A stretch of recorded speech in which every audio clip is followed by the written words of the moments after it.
Rental units come in all shapes and sizes, and their residents account for more than half of the nearly 600,000 people who live in the city of Milwaukee.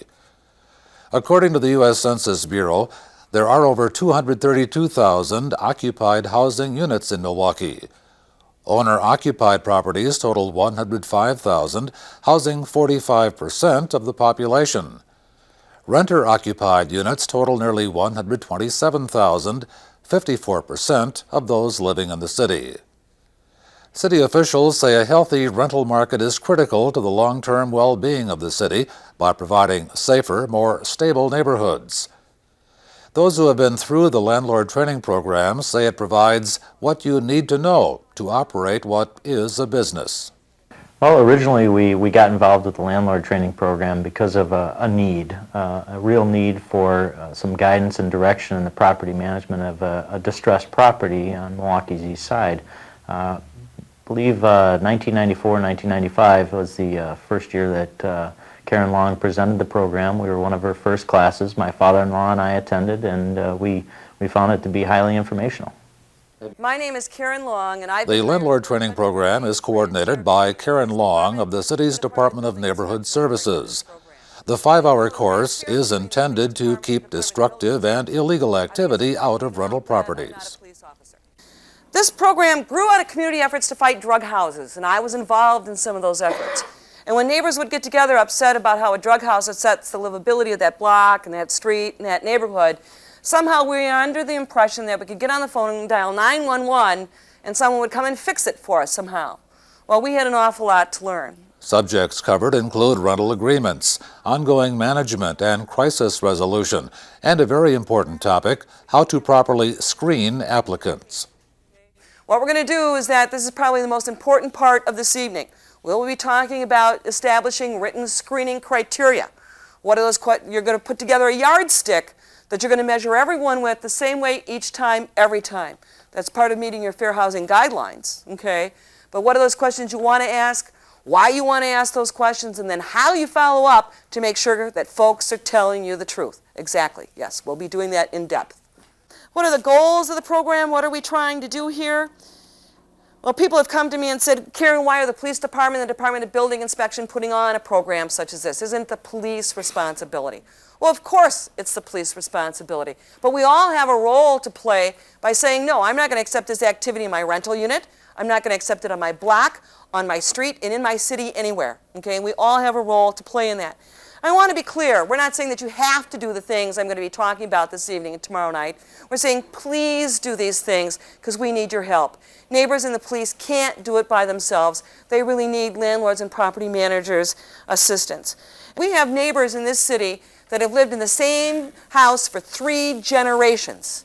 Now, if these folks are thinking about moving and getting out of that neighborhood, we have totally destabilized that neighborhood and it's not worth a cent, okay? What happens to your assessed value of that property, your investment, when that starts to happen? What happens to the assessed value of your neighbors all the way around you? That goes down. Guess where? What? All those calls for services, that's tax dollars. Guess what's going to happen to some other property around, maybe where you live? That tax assessment is going to go up to help cover the cost of your investment. You don't want that going on there. Tom O'Brien has 168 rental units under management by his company. These 2 apartment buildings on Milwaukee's east side are among them. O'Brien says the landlord training resulted in him changing his policies to reflect the training he's received. One of the primary changes that we made was we initiated a written screening criteria, which we post in all of our properties. We give to all prospective tenants. We actually have a copy right here on the desk that is a written outline of what we require of our applicants as far as presenting a picture ID and also verifiable income from an unbiased source. We really didn't have any screening process in place when we first took over these properties, and we developed a systematic approach to weeding out the bad guys, and that was the primary tool that we've employed with our applicants.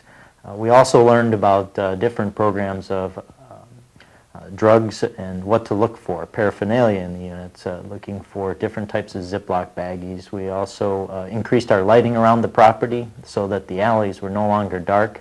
We increased the front presence. We eliminated some of the larger shrubs so people didn't have a place to hide, their things or their stuff. We also learned about communicating with neighbors, because a lot of times neighbors know prior to a property owner knowing that there is a problem. Why is the training program important? Poor management can result in a high price for landlords and neighborhoods.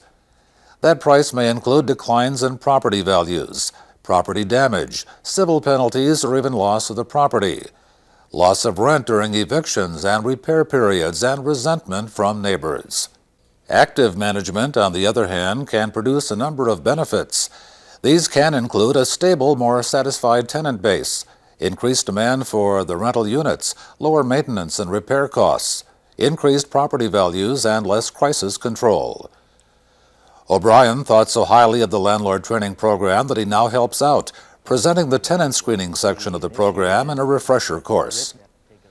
The program also teaches that tenants have rights as well, and while it adds to the paperwork, landlords must treat all tenants in a fair and legal manner. I believe organization and efficiency and the firm and fair policies. If you don't have policies, you can't follow certain procedures, and then you may be tripping up on what may be a fair housing issue. And if you don't do things the same way every time for every resident, treat everyone equally, you may be in trouble. And I have developed systems of management based on what I've learned from Karen and her program and other educational programs that the city's put on, and I've put those into practice, and I take what's good and I make what fits a little bit better, and it works. O'Brien says anyone with rental property or thinking about becoming a landlord should definitely consider the 5-hour landlord training program. He says what you'll learn will apply whether you have 100 rental units or own a duplex. I have to run my buildings because A, it is an investment, and B, if I don't run it as an investment, we lose money and my investors lose money. The tenants don't have a nice place to live. It's no longer a well-maintained property. If a single unit goes bad, it can ruin everything for an owner downstairs.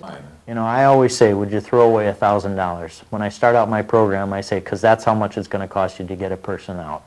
That's not the lost rent. That's not the damage to the unit.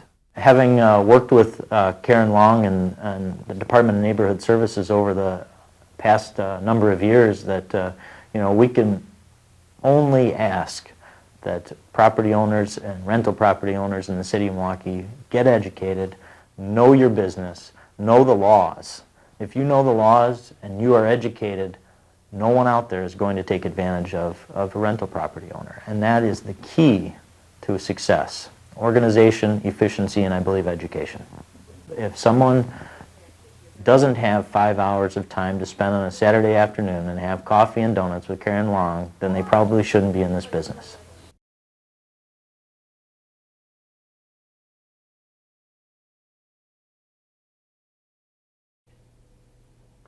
Select Milwaukee's mission in life is to promote owner-occupied home ownership in Milwaukee neighborhoods.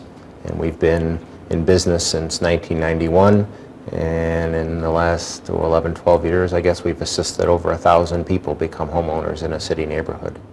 Chad Johnson became a homeowner with the help of Select Milwaukee and some dollars from his employer. Gene Garassi was among those helped into homeownership by buying a home that needed some updating. One of our new programs, a combined purchase and rehabilitation financing program, which has been very successful, is supported in part by funds that we receive from the city through the Federal Home Program. That's the program that made Gene, project director at Esperanza Unida, a new homeowner about a year ago. It's really because of the home buying counseling that Barb Szymanski at Select Milwaukee offered to me that gave me this opportunity to be in position to buy the house. What I learned was how much I would be able to borrow, but also that if I found a rehab house, I would qualify because of my income for a rehab loan, and that money would be instrumental in, counting towards, my bottom line, basically. What's more, they also offered a grant up to $2,000 to cover my closing costs. The previous owner of her 100-year-old Bayview home hadn't finished remodeling. That made it eligible for a $13,000 rehabilitation grant. It's a 5-year loan, forgivable, as long as the owner stays in the home for 5 years. And that covered a new roof, water heater, a furnace, and some drywall and finished carpentry, hanging of doors, things like that. And that included the labor of that work. And then towards the end, we learned, because of the lead inspection, that I also would need to take care of my windows. So 6 more windows came right at the end, which was unexpected and very much appreciated. They want to give new homeowners a good start. So I think the thinking behind the loan is, we're not going to help you get into a house and then all of a sudden have some major repairs that you have to take care of and lose your house over those major repairs. For a 100-year-old house, the house actually looks pretty new. And upstairs it has more of that condo loft feel with an exposed brick chimney and the rafters exposed. And if you look out the backyard, because we're a little bit on a hill, you see the city skyline at night, which is just a real treat. Select Milwaukee also offers special mortgage programs for Milwaukee firefighters, police officers, and others. As little as $500 down, fixed rate options, and homeownership and financial guidance. There's another program called the Homeowner Assisted Homeownership Program. An employer-assisted homeownership is a program where companies provide literally a homeownership benefit to their employees. They retain Select Milwaukee to provide advice and guidance to their employees who wish to become homeowners, and then they also provide some financial assistance to help with down payment and closing costs. Chad Johnson is among the 400 people who have taken advantage of that program. His employer is Aurora Healthcare, one of 13 companies taking part in the program. A $3,000 forgivable loan helped him buy this duplex near 44th and Martin Drive on Milwaukee's west side. Well, I just moved in on New Year's Day, and I've pretty much been working ever since I got in here, from painting, remodeling the bathroom, updating the electrical work, you name it. I'm learning it. This is my first time doing all of it, so I'm enjoying it, but it's definitely a task when I have to work during the day. Chad graduated from UW-Whitewater last year and says he was eager to buy a home. Aurora's Home Ownership Assistance Program helped make it possible, along with a Select Milwaukee advisor. I was referred to Select Milwaukee with the Aurora Home Buyers Program, which we partner with Select Milwaukee for, and sat down with Irma Yepes, who was my caseworker, and she kind of sat down, looked at my information and said, hey, you could buy a home right now, but you'd have a higher interest rate in the long run. You want to save money, so she put me on a plan, and over a year's time, kind of got everything taken care of, got some established history and with my financial status at Aurora Healthcare, and came back this year and said I'm ready to buy a home. And she partnered me up with a lot of different financial institutions, even with home inspectors. I mean, everything you name it, she was doing it for me. A recent study reported the 13 companies in the Assisted Homeownership Program spent over $300,000 since 2000, an average of $2,600 per participant. It has helped them recruit and retain employees. In return, workers spent $25 million buying Milwaukee homes. Lenders got $23 million in business. That said, the study broadened the tax base, and some neighborhoods were strengthened by the new owner-occupants. As in most giveaways, Chad's Aurora forgivable loan came with strings attached, but ones he says are easy to follow. Buy in the city, own the house for 5 years, and stay with the company for 5 years. The money can go towards closing costs or the purchase of the home, basically. And since I got the money from Aurora Healthcare through the Home Buyers Program, I was actually able to update the electrical work here, to update my bathroom with some of the money that I had saved up, and doing little odds and ends. Buying a home really nickels and dimes you, and I'm experiencing that right now. But it really came in handy for me to kind of reallocate some of my funds to some more needy purposes. Most of our customers are first-time home buyers who don't have experience purchasing a home, so we give them advice and guidance about the process of buying. One of the big questions always in a home purchase is the financing. How much can I borrow? What kind of rate can I get? I've had some credit problems. What do I do? So we guide people, help them navigate the process of buying. Select Milwaukee offers home ownership workshops or one-on-one counseling. For information, call them at 562-5070 or check their website at selectmilwaukee.org. For a lot of individuals out there who may not be familiar with, what an adjustable rate mortgage would be, or a regular commercial loan would be, or what a home inspector would do, the different types of rates, what you want to look for when you purchase a home. Everything, they made it very simple. My own father warned me against this program. He was very concerned about it because he thought, oh, it's a government program, there's going to be red tape, you're going to be sorry. I was just warned up and down. But I went ahead anyway because I had trust in Barb, and the process was so well explained to me that I felt like I knew what I was getting into. It goes without saying that home ownership is the key ingredient to stable, quality neighborhoods. The more homeowners we have in the city, the stronger the tax base is going to be, the safer neighborhoods will be, the better condition that we'll find homes in. But the other thing about home ownership is what impact it has on the lives of people who are homeowners.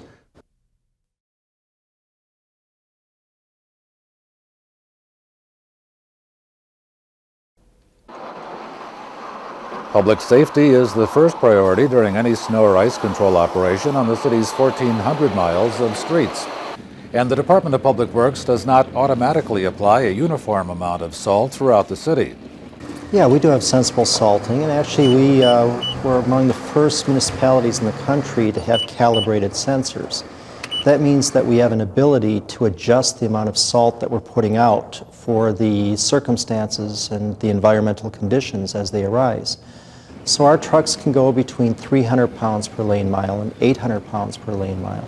So we can put down a light amount if we're expecting light snow, just a dusting, or perhaps frost overnight, up to a lot if we're expecting heavy snow over an inch an hour, then we can treat it with more salt that way.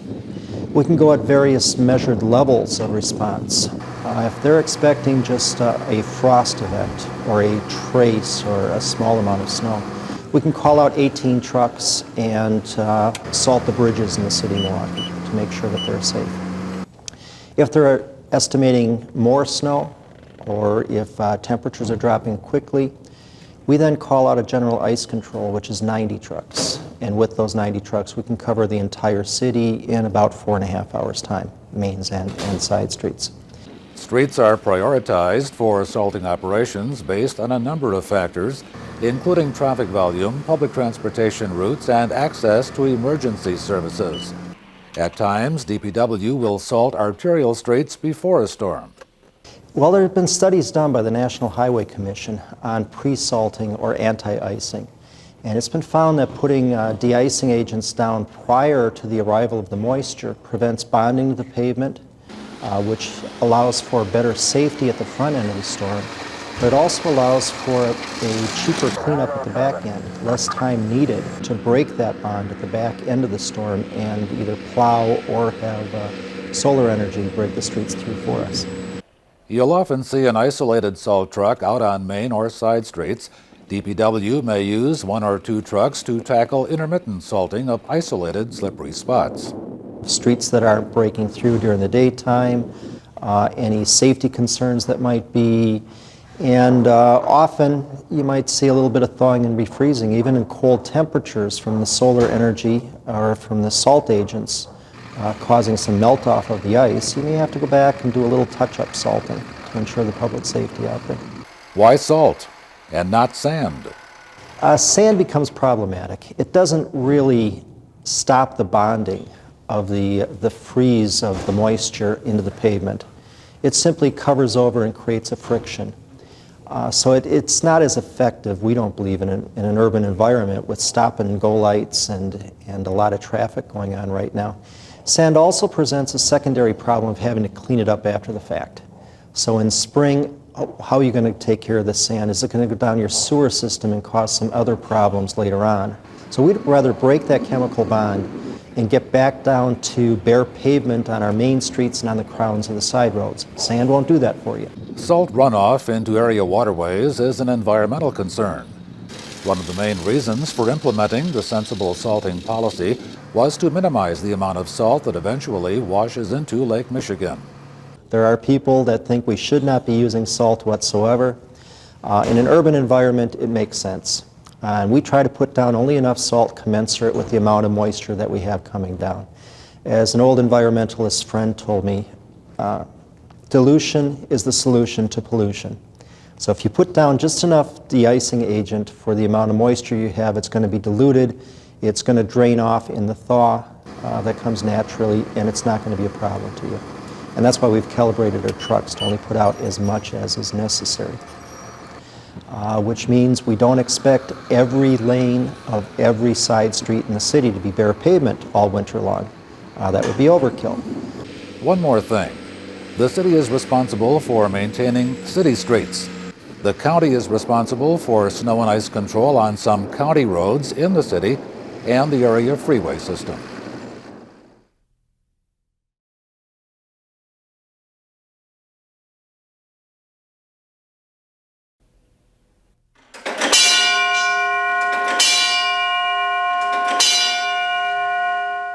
The sound of the firehouse alarm first called Milwaukee firefighters to duty from this building in 1927.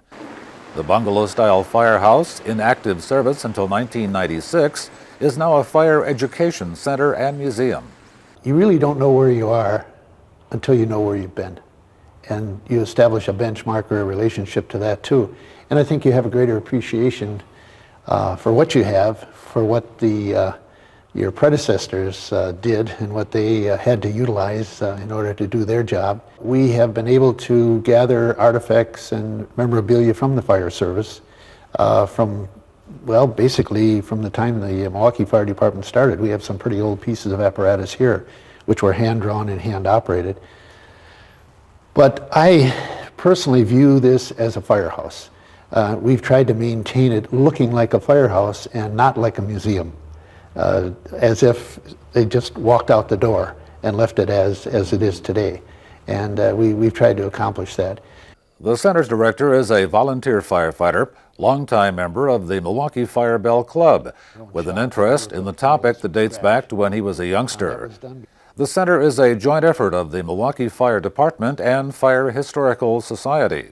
It's a society of people interested in Milwaukee's fire service history. It's comprised of current firefighters, retired firefighters. We have private citizens that are interested in the history of Milwaukee's fire service.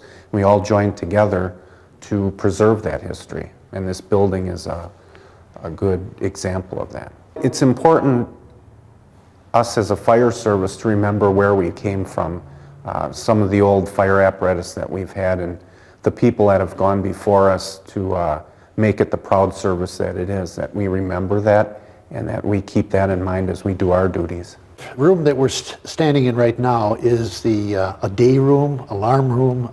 Different departments had different descriptive terms for it. But this is where the firemen would gather to today, watch TV, play cards, played Icky Bicky, which is a offshoot of cribbage that the Milwaukee firemen put together. We have some other equipment on display which was not found in a firehouse. We have some examples of the pedestal street boxes here, and those are all hooked up today, and so we can show visitors to this facility just how the alarms used to come in.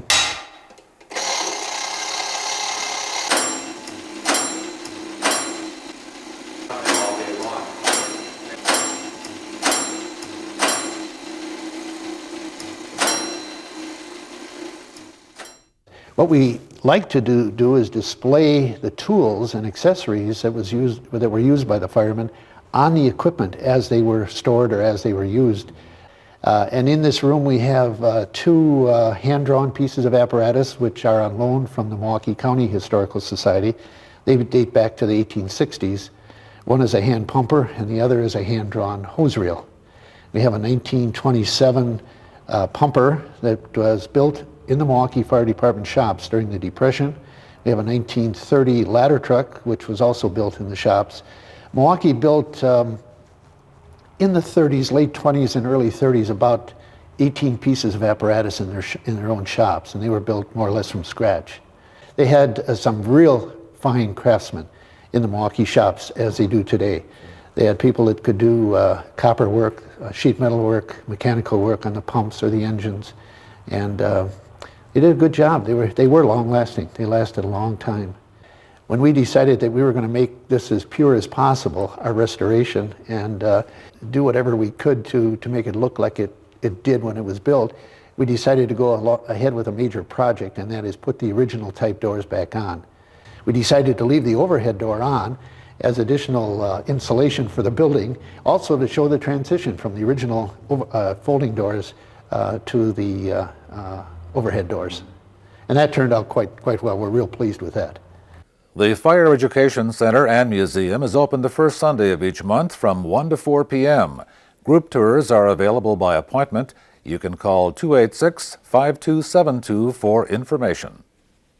We get neighbors that stop in, we get retired firemen that stop in, we get just people from all walks of life coming in here. No admission. We certainly accept donations which go to the Milwaukee Fire Historical Society. We have a few items here that we sell, shirts, caps, books and so forth relating to the Milwaukee Fire Department and the Historical Society. Service has been one of serving the public. For people to be fire safe, we need to get that message out, and this is one real good way of doing that. We do have a fire education center connected with the museum. We do give classes here for school-age children. We're in the process of looking at doing an elderly safe fire program, and using this building as an education center along with the museum really fits in good with trying to get our fire safety message out to the public.